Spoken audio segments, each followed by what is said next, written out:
Vamos lá para análise macro. Bom, Haddad faz a bolsa desabar e o dólar disparar na sexta-feira no final da tarde e eu vou falar o porquê que isso tudo aconteceu. Lembrando, o cenário já estava ruim no mundo e aqui o Brasil daquele jeito, né?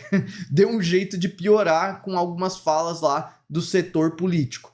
E também eu vou falar um pouco mais sobre o que nós vamos ter agora nessa semana, que é a famosa super quarta que vai impactar os mercados do mundo inteiro lá nos Estados Unidos. E também vou comentar um pouco sobre tudo que está acontecendo na Europa lá, para as bolsas agora nessa madrugada aí estarem derretendo por lá, né? E o objetivo é sempre aquele, né? Pegar tudo que está acontecendo no mundo e trazer aqui para ti qual o reflexo que vai ter na abertura e no movimento da nossa bolsa e do nosso dólar aqui no dia. Beleza? E até inclusive é sobre isso que eu vou falar no evento que vai acontecer agora no dia 13/6, nessa próxima quinta-feira, em que eu vou falar exatamente as coisas que eu olho para poder fazer as operações usando essas informações aqui no nosso mercado do Brasil. Então eu vou deixar o link aqui, é só se inscrever ali e eu vou te esperar lá.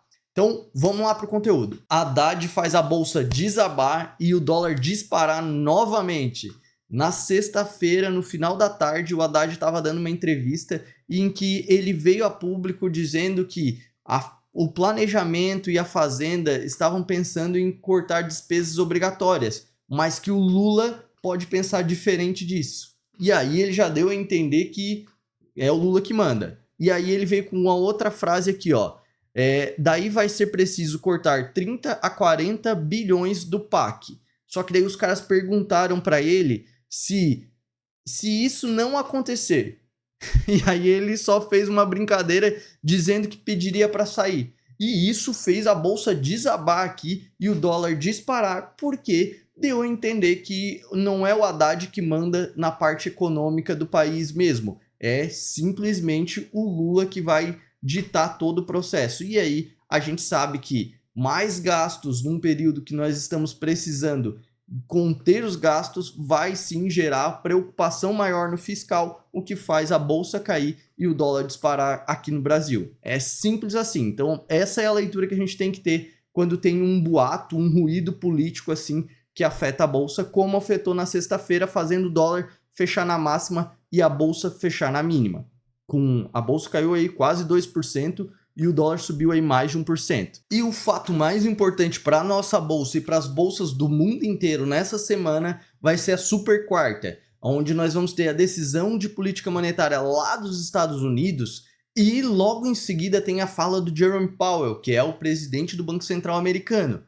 Além de tudo, nessa mesma quarta-feira tem lá a divulgação da inflação do consumidor americano, que sai antes dessa decisão de juros lá. Então, assim, combou tudo num dia e isso vai ser extremamente significativo não só para as bolsas dos Estados Unidos, mas também para a bolsa aqui do Brasil, porque a gente vai ter reflexos vindo de lá para a nossa bolsa aqui. E, inclusive, a expectativa lá é que eles mantenham sem cortes de juros por enquanto, só que vai ficar duas coisas no radar. Uma é o gráfico de pontos que sai quando sai a decisão, que aí ele mede quem é que está votando para cortar e quando que o cara quer cortar e quem é que está mandando aí manter as taxas de juros. Então, quanto mais votos dos membros do Fed lá para corte de juros antes, melhor para as bolsas e queda para o dólar. Quanto menores essas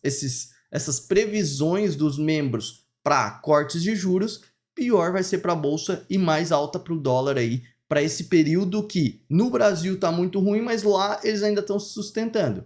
Hoje, as apostas lá são sim para 2 cortes de juros nos Estados Unidos. Só que agora, nessa madrugada, a gente já tem aí o dado que a gente chama de índice do medo, que é o VIX. Ele estava subindo aí próximo de 4% nessa madrugada, já com uma clara posição aí de proteção dos players para essa quarta-feira, que vai ser aí o principal, vamos dizer assim, principal driver aí para os próximos dias desse mês, porque lá, que é a decisão da principal economia do mundo, vai afetar a nossa bolsa e as outras bolsas do mundo inteiro.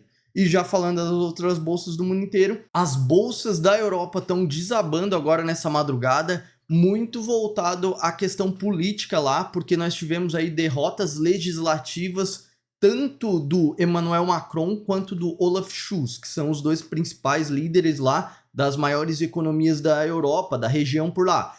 E a gente vai ter, obviamente, um estresse no cenário político que afeta as bolsas. Então, para vocês entenderem que não é só no Brasil que a bolsa é afetada pelo cenário político, né? E o reflexo para a gente aqui no Brasil é sim negativo, né? Porque esse movimento de risk-off, né, que saída de bolsa e compra de proteção, ele reflete no mundo inteiro e pode sim refletir na nossa abertura aqui também. Lembrando que a China está em feriado, então ela não vai ter reflexo para a nossa bolsa aqui hoje. E a bolsa do Japão teve um movimento de alta forte nessa madrugada, descolando do resto do mundo, por conta de que o seu PIB, o PIB japonês, foi revisado para cima, né? E isso é um ótimo indício aí de uma reaceleração lá do cenário japonês e fez com que a bolsa japonesa descolasse e tivesse um período de alta nessa madrugada. Agora, pensando num contexto geral, o principal reflexo para a gente ainda vai ser negativo, pensando no que está acontecendo nos Estados Unidos, que saíram os dados de payroll na sexta-feira que vieram mais fortes que o esperado, que já fizeram as bolsas dar uma corrigida por lá, e também nesse cenário europeu agora dessa madrugada, e o cenário político aqui que infelizmente ainda está bem conturbado aí com essa questão lá do fiscal brasileiro. Então, tudo isso tende a abrir uma precificação de queda para a nossa bolsa e alta para o nosso dólar, só que ao longo do dia a gente vai ter que ver as próximas informações. Então, se esse é o tipo de conteúdo que te interessa e quiser receber ele todos os dias antes da nossa bolsa aqui abrir, só se inscrever no canal. E se puder deixar o like, é o jeito que o YouTube reconhece nosso trabalho. Valeu, um abraço!